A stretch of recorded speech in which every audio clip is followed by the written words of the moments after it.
নমস্কার বন্ধুরা, আশা কিচেন অফিসিয়ালে তোমাদের সকলকে স্বাগত। আজকে আমি রান্না করব গাঠি কচু। তো গাঠি কচুটা আমি কিভাবে রান্না করব তোমরা পুরো ভিডিওটা স্কিপ না করে দেখো। আর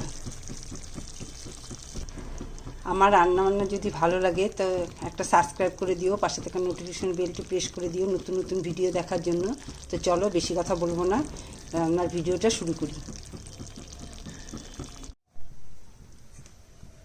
এখানে দেখো গাঠি কচু অনেকগুলো ছিল, বড়গুলো শেষ হয়ে গেছে, এখন অল্প ছোট পড়ে আছে। এখন তো এটা সিজন না, যাই হোক এটা দিয়ে আমি একটা তরকারি রান্না করব।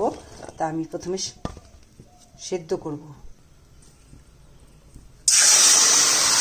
আমি জল দিয়ে দিলাম, সেদ্ধ করে নিচ্ছি। একটু সেদ্ধ করে নিলে পিছলা পিছলা ভাবটা থাকে না, এটা ওই জন্য একটু সিদ্ধ করে নিচ্ছি।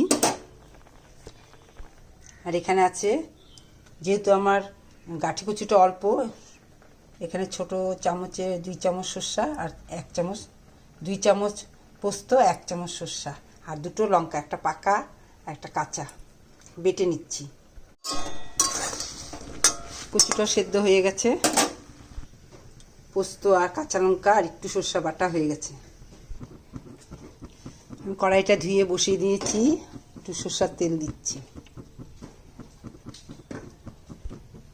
কচুর মধ্যে আমি সামান্য নুন দিয়ে দিচ্ছি আর দিয়ে দিচ্ছি 1 চামচ কর্নফ্লাওয়ার। ভালো করে মেখে নিচ্ছি। জল দেব না, জল দিলে আঠা আঠা হয়ে যাবে, এইভাবে টেনে যাবে। তেল গরম হয়ে গেছে, এবার কচুগুলো দিয়ে দিলাম।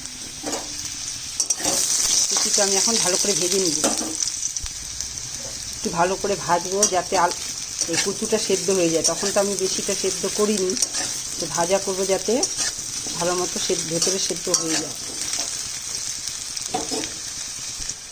ভাজা হয়ে গেছে, তুলে নিব।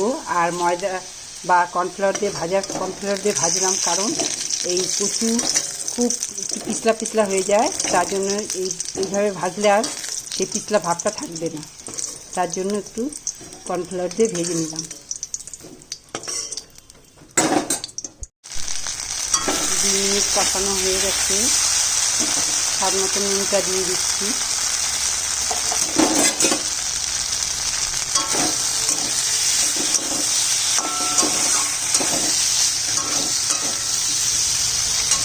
সামান্য জল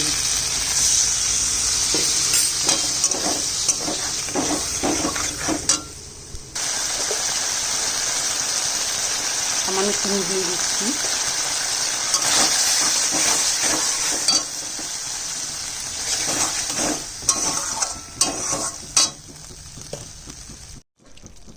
গাঠি কচু দিয়ে পোস্ত দিয়ে একটু সর্ষা দিয়ে করলাম, রান্না কমপ্লিট। এভাবে করে খেয়ে দেখো, খুবই টেস্টি হয়। আর এটা হচ্ছে আমাদের রাধারানীর খুবই পছন্দের একটা রান্না, গাঠি কচু পোস্ত দিয়ে। আমার রান্নাটা কেমন হলো তোমরা একটু অবশ্যই জানিও, যদি ভালো লাগে লাইক কমেন্ট করো। আর লাস্ট ফিনিশিংয়ে দিয়ে দিচ্ছি একটু সর্ষার তেল। রান্না আমার কমপ্লিট। তোমাদের ভালো লাগলে রান্নাটা একদিন করে খেয়ে দেখো। এইভাবে রান্না করলে গাঠি কচু খেতে খুবই টেস্টি হয়। গাঠি কচু অনেকভাবেই রান্না করা যায়, কিন্তু এইভাবেও পোস্ত আর একটু সর্ষে বাটা দিয়ে করলে খুবই ভালো হয় খেতে। তা আজকের মতো রান্না আমার কমপ্লিট। টাটা। আর একটু সর্ষের তেল দিয়ে দিলাম।